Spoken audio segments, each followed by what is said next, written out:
In the 10th century, at the court of the king of Madurai, Tamil Nadu, there was a scholar named Akiyalvan. He had another name called Vidvajjana Kolahala because he had this talent of defeating all the scholars, and he also placed a condition that whoever is defeated by him had to pay him taxes, and if they do not do so, they are to be punished. And the king also accepted this, and all the scholars who were defeated by him were paying regular taxes to this Kolahala. One of the scholars who was defeated by him happened to be the guru of Sri Yamunacharya named Bhashyacharya. He could not pay his taxes for almost 2 years because of his poverty, and the king's men went to Bhashyacharya's place, and in his absence they were calling names and they were talking very badly about Bhashyacharya, which Yamunacharya, who was present at that time, could not tolerate at all.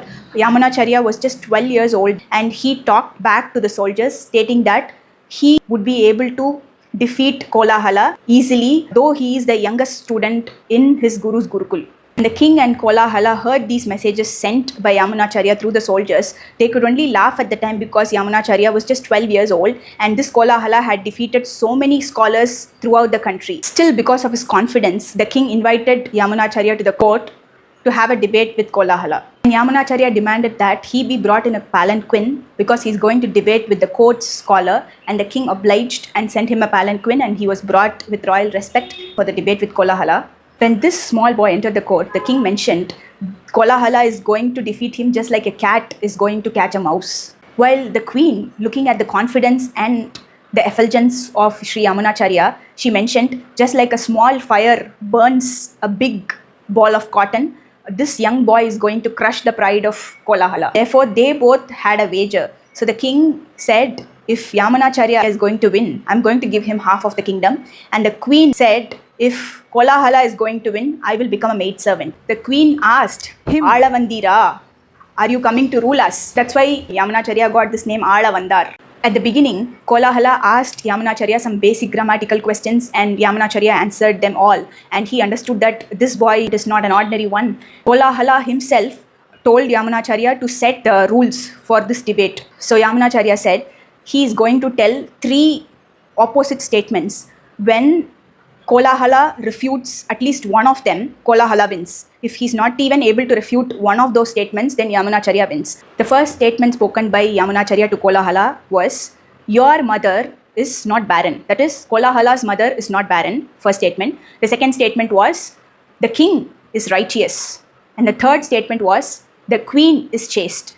So if Kolahala has to win, he has to refute these 3 statements. That is, he has to prove that his own mother is barren, and his king is not righteous, and the queen is not chaste. So Kolahala couldn't do anything, cannot refute them because the king is righteous. He cannot tell that the king is not righteous, and he also cannot mention that the queen is unchaste, and he also cannot mention that his mother is barren because Kolahala was his own mother's child, and he couldn't answer. Then immediately the king asked Yamunacharya if Yamunacharya himself can refute these statements. Then Yamunacharya said, as per the scriptures, if a lady has only one son, she is considered to be barren.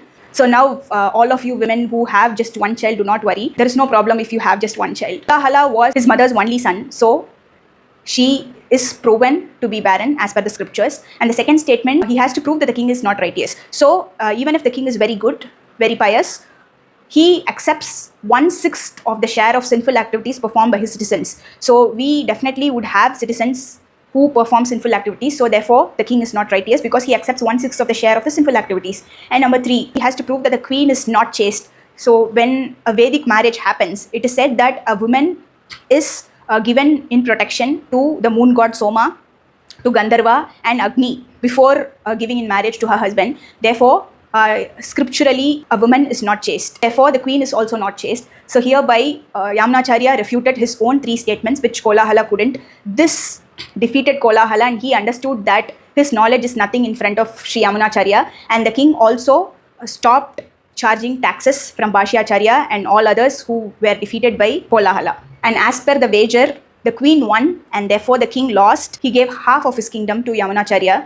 And Yamunacharya ruled for many years, and later he gave up everything to become an Acharya in Sri Vaishnava Sampradaya, and he also became one of the gurus of Sri Ramanujacharya, who is none other than Sri Lakshmana or Baladeva or Adisesha. Yamunacharya is a great devotee. He is the grandson of Srinatha Muni, who brought back all the 4,000 Divya Prabandha for us.